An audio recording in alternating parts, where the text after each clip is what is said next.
आगामी 14 नवंबर से प्रदेश भर में समर्थन मूल्य पर धान खरीदी की प्रक्रिया शुरू होनी है, मगर इसको लेकर खरीदी केंद्रों में तैयारियां सिफर है।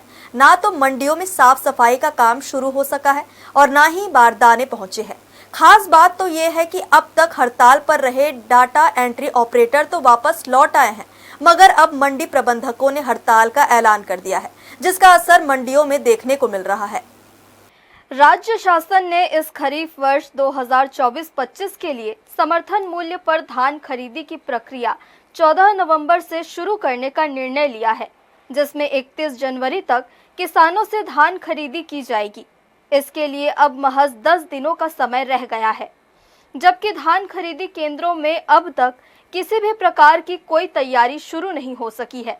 शहर से लगे लोइंग समिति में तो अव्यवस्था फैली हुई है, न तो यहाँ बारदाने पहुंचे हैं और न ही साफ सफाई के लिए कोई निर्देश मिले हैं। हालांकि डाटा एंट्री ऑपरेटर अपनी ड्यूटी पर लौट आए हैं, मगर अब उनकी जगह मंडी प्रबंधकों ने हड़ताल का ऐलान कर दिया है, जिसका सीधा असर धान खरीदी केंद्रों में तैयारियों पर देखा जा रहा है। मंडी तो ये तो खुल गया है, बाकी साफ सफाई और प्रबंधक के जिम्मा में आता है।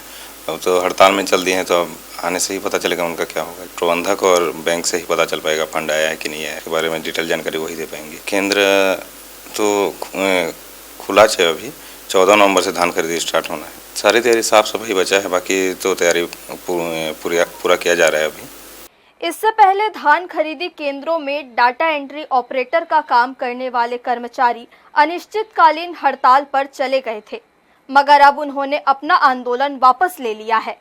मगर इस बीच मंडी प्रबंधकों के हड़ताल पर चले जाने से धान खरीदी की प्रक्रिया कैसे शुरू होगी, इसको लेकर सवाल उठने लगे हैं। हर्ष न्यूज़ के लिए राहुल अधिकारी की रिपोर्ट।